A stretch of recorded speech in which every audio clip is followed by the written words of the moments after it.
sesama umat manusia.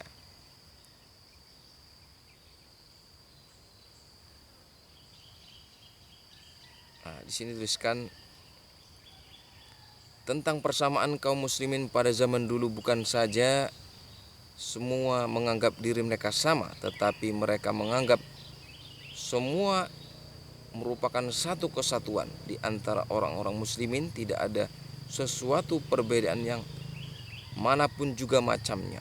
Dalam pergaulan hidup bersama di antara mereka tidak ada perdebatan derajat dan tidak ada pula sebab-sebab yang boleh menimbulkan perbedaan kelas. Tentang hal ini Khalifah Sayyidina Umar radhiyallahu anhu sangat tegas. Itulah kutipan dari buku Islam dan Sosialisme ini yang menjelaskan tentang anasir sosialisme dalam Islam. Yang pertama kemerdekaan, yang kedua persamaan, yang ketiga persaudaraan. Persaudaraan. Oh, yang persaudaraan tadi lur, hadisnya hadis tentang ini lur. Barang siapa tidak cinta kepada makhluk Tuhan dan kepada anak-anaknya sendiri, Tuhan tidak akan mencintai dia. Tidak seorang mempunyai kepercayaan yang sempurna sebelum ia mengharapkan bagi saudaranya barang apa yang dia mengharapkan bagi diri sendiri. Oh, inilah poinnya lur. Kalau tentang persamaan tadi tidak ada ini lur ya.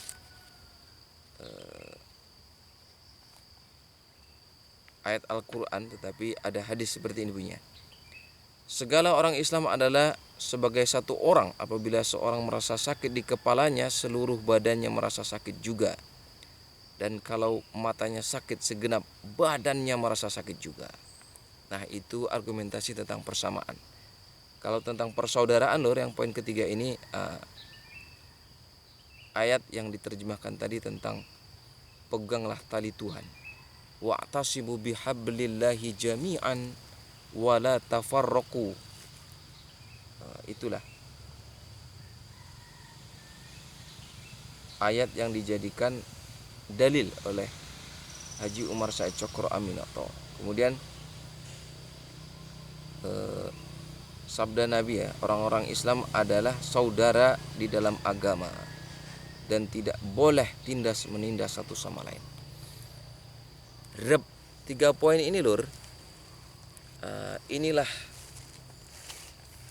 keistimewaan seorang tokoh yang peka dengan keadaan, kondisi, latar belakang, peta kehidupan, serta arah yang akan ditempuh.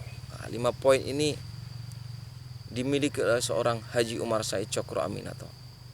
Haji Umar Said Cokro Aminoto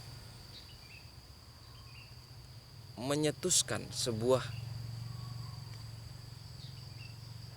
gagasan 3 poin penting: kemerdekaan, kemudian persamaan, kemudian persaudaraan.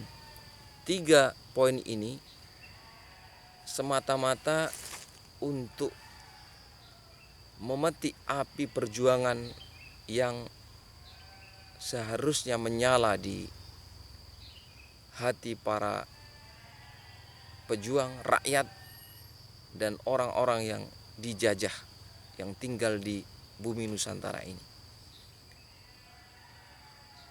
Haji Umar Said Cokro Aminoto meramu. Ibarat jamu, dicarilah kencur, dicarilah temulawak, dicarilah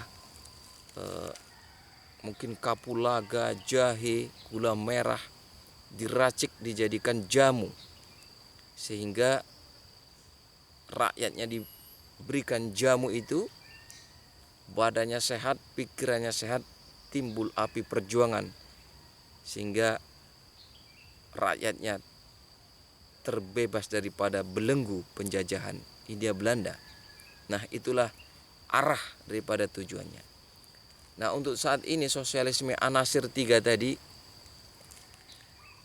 kita tentunya boleh saja merelevansikan dengan kondisi dan kontekstual di era, katanya era AI ini ya, bisa kita tambahkan atau kita buat anasir sosialisme itu. Yang pertama kemerdekaan, kemudian kepekaan, kemudian persaudaraan. Nah, untuk persamaan tadi bisa kita karena kita sudah sama lur.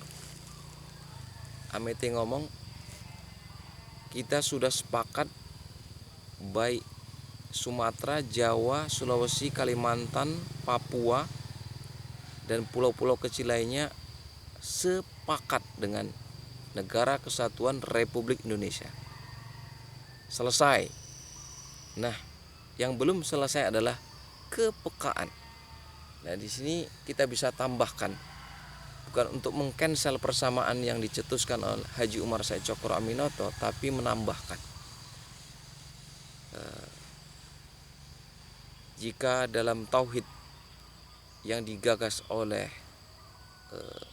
salafus soleh ada tauhid uluhiyah, ada tauhid rububiyah, ada juga asma wa sifat. Nah, mungkin kita juga bisa merelevansikan dengan kontekstual di era modern ini dengan tauhid mulkiyah. Bisa jadi juga seperti halnya konsep tauhid yang dirangkum oleh Imam Asy'ari tentunya ya. Dan untuk membahas itu tentunya kita bisa ini lur, berguru kepada alumni daripada Al-Azhar University lah, karena di sana kata kawan-kawan saya kalau untuk pembelajaran sangat identik dengan Al-Imam Asy'ari. Nah, kalau ingin bertanya tentang tauhid uluhiyah, rububiyah, dan asma wa sifat tentunya ke ustadz-ustadz yang berguru di Madinah University sepertinya. Nah, kalau di Ma'iyah ya saya belum, ini penjabarannya belum, tetapi pernah dengar lah kayaknya di diskusi itu ada tauhid uluhiyah, rububiyah, dan mulkiyah, entah malkiyah gitu, entah malikiyah gitu. Nah, itulah kurang lebihnya. Nah, balik lagi ke tadi tentang kepekaan, 3 unsur sosialisme: kemerdekaan, kepekaan, dan persatuan. Nah, tentang kepekaan ini saya ingin membuat sebuah fenomena yang terjadi seperti ini gambarannya. Di suatu ketika ada seorang bapak, istri tercintanya, dan 3 anaknya. Ini zaman dahulu kala. Menaiki pedati dan membawa barang-barang pertanian, melewati jalan yang terjal penuh dengan gelombang. Kemudian dari arah belakang terdengar arak-arakan seorang raja yang akan melewati jalan yang dilewati oleh seorang petani dan anak-anak serta istrinya tadi. Sang petani tersebut sudah tahu bahwa yang ada di belakang ini adalah iringan para pengawal kerajaan dan juga para menterinya, sehingga ia melakukan sebuah adegan drama seolah-olah hoyek-hoyek seperti itu loh, untuk menarik perhatian sang raja. Meminggir dari posisi jalan yang seharusnya memang tidak dilewati rakyat jelata. Nah, sebab yang akan lewat adalah sang raja. Nah, setelah sang raja lewat, maka sang raja tidak menampakkan wajahnya. Fawalli wajhaka syatrul masjidil haram. Nah, itu kalau ayat Al-Quran. Tapi sang raja tidak melihat ke sang petani dan anak-anaknya tadi. Nah, kalau sekarang hanya ngetin alur, ibaratnya tin nah, gitu. Tinnya ini tentunya membuat sang petani tadi merasa iba, di mana kepekaan sang raja. Sang petani tadi memang tidak ingin diberi oleh sang raja,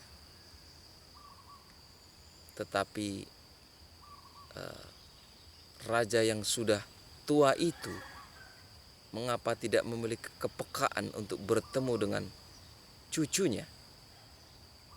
Barangkali sang cucu di kemudian harinya akan mencatat bahwa dirinya pernah bertemu dengan sang raja.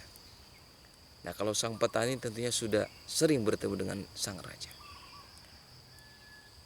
Dalam peristiwa tersebut, sang raja melaju kencang, melacui kuda pacu yang menggiring gerobak kereta kencananya, meninggalkan debu-debu di belakangnya hingga tak terlihat bayangan serta ringkikan kuda daripada para pengawal sang raja. Nah, itu adalah sebuah kepekaan. Nah, jika sudah hilang kepekaan dari sang raja, maka kepekaan itu mohon kiranya ditumbuhkan. Sebagaimana seorang presiden tentunya memiliki kepekaan tentang apa yang dialami oleh rakyatnya. Mengapa rakyatnya belum mencapai derajat kemuliaan? Tentunya menjadi responsibility, jadi tanggung jawab seorang presiden. Karena dalam konsep Islam tentunya sumpah yang diucapkan oleh pemimpin adalah sebuah amanat yang akan dipertanggungjawabkan ketika bertemu dengan ilahi Rabbi. Bukan berniat untuk menggurui lur, tetapi kepekaan tadi adalah sebuah barang mahal yang di era kontemporer ini sudah mulai luntur dari muka bumi. Baik lur, untuk menutup perjumpaan kita tutup dengan buku karya Buya Hamka ini lur, Falsafah Hidup, tentang keberanian.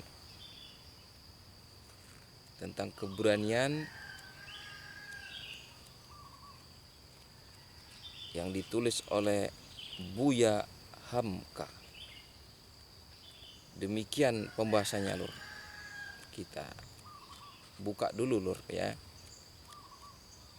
Kita lihat saja di daftar isinya lur. Di daftar isinya di mana ini? Daftar isi biasanya di depan lur ya. Tentang keberanian, pengantar penerbit. Nah, ini daftar isi. berani 245.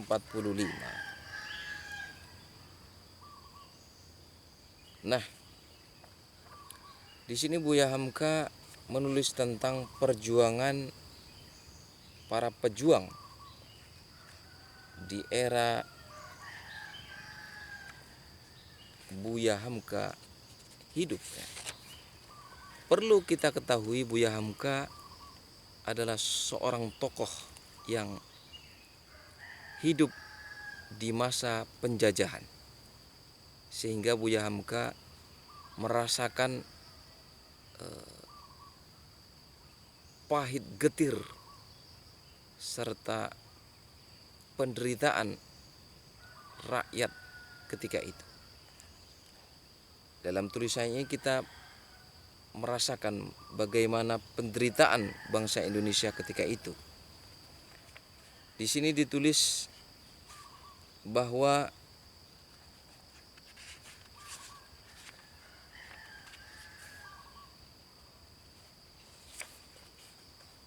buah daripada keberanian yaitu mencapai kemerdekaan.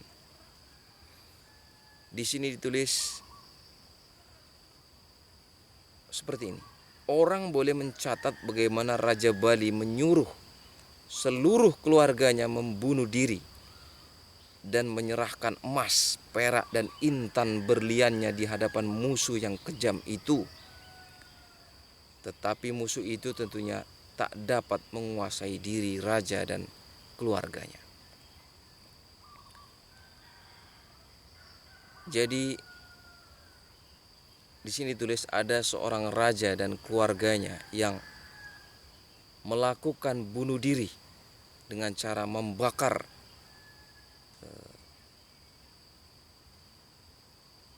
ataupun dengan cara yang lain.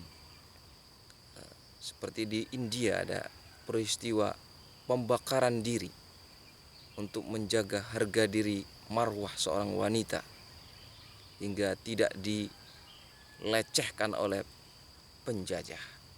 Jika di Bali ini membunuh diri dan menyerahkan emas, intan, perak, permata kepada raja yang menginvasi wilayah Bali. Kemudian orang Aceh dalam sehari-hari membahasakan bangsa Belanda dengan kafir. Tetapi orang Aceh sendiri yang mereka bergelar muslimin hanyalah yang pergi bergerilya melawan musuh yang tinggal di kota dan menerima penjajahan karena terpaksa tidak mendapat kehormatan diberi gelar muslimin. Nah, Raja Bali, orang-orang Aceh menunjukkan keberanian dalam memerdekakan diri dari penjajahan. Nah, ini tulis ini. Perlu kita ketahui Buya Hamka adalah seorang penulis sastra, sehingga bahasa yang ditulisnya tentunya membawa kita ke dalam peristiwa di kala itu. Di sini Buya Hamka menulis bahwa bangsa Indonesia adalah bangsa yang besar dari sisi sejarah. Di sini ditulis bangsa yang dulunya pernah meraungi lautan, pernah mengarungi lautan besar dengan perahu sampai ke Madagaskar. Saya punya teman dari Komoro ya, dari Juzurul Qomar ya. Dia pernah bercerita demikian bahwa di Madagaskar itu orang-orang seperti kamu ini banyak. Nah, ini menunjukkan bahwa bangsa Indonesia dulu, bangsa Nusantara sudah mencapai Madagaskar. Sehingga kawan saya itu, suku di Juzurul Qomar, Komoro itu tidak asing dengan wajah yang saya dapati ini lur. Kamu seperti orang-orang yang ada di Madagaskar katanya. Oh, berarti peristiwa itu benar adanya. Karena ada saksi hidup yang menyebutkan demikian. Selanjutnya, bangsa yang pernah mendirikan kerajaan Sriwijaya, Malaka, Majapahit, kemudian bangsa ini dijajah oleh Belanda selama, di sini tulis 350 tahun.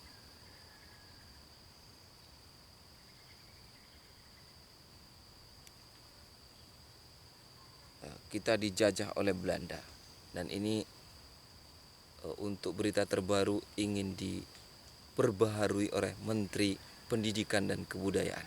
Nah, ini Buya Hamka menulis dalam buku Falsafah Hidup ini dijajah dalam kurun waktu 350 tahun. Nah, ini mungkin mau direvisi jadi berapa tahun. Saya tidak mengikutinya. Selanjutnya Buya Hamka juga menulis di sini peran daripada pemuda yang menyertai para tetua-tetua dan tokoh-tokoh tua. Seperti halnya di sini disebut ada Insinyur Soekarno, kemudian ada Muhammad Hatta, ada juga Cipto Mangunkusumo. Nah, kemudian disertai dengan para pemuda yang mendesak Soekarno dan Hatta untuk mendeklarasikan dan mengumumkan kemerdekaan pada tanggal 17 Agustus 1945. Nah, ini untuk lebih ini ya lur, detailnya mantap kiranya kalau sedulur sanak-sanak membaca buku ini lur, Falsafah Hidup daripada karya Buya Hamka ini di chapter berani. Buah daripada keberanian adalah kemerdekaan. Nah, begitulah intisari daripada penulisan buku ini. Baik lur, 4 buku sudah kita baca-baca dikit-dikit. Mudah-mudahan ini menjadi sebuah rasi bintang yang menjadi pedoman ya lur ya, kemana arah daripada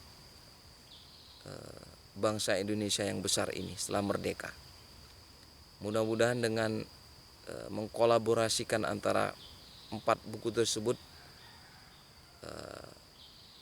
sedulur saya dan sanak-sanak semuanya mendapatkan sebuah rasi yang menjadi arah bagi kita untuk melangkah ke depan. Kalau ada jarum yang patah jangan disimpan di dalam peti. Kalau ada tutur kata yang salah mohon kiranya dimaafkan dan dimengerti. Sebentar lagi kita akan merayakan HUT kemerdekaan yang ke-80 lur. Tetap semangat meskipun harga karet di hari besar itu tradisinya turun. Seperti kemarin itu turun Rp300 dari 94 jadi 91. Tapi itu bukan masalah besar. Masalah besar adalah ketika bangsa Indonesia ini kembali dijajah. Jangankan 9.100 lur, Rp1 pun kalau sudah dijajah, kemana karet itu mau dijual. Terima kasih sanak sedulur. Saya sudah dengan salam. Assalamualaikum warahmatullahi wabarakatuh.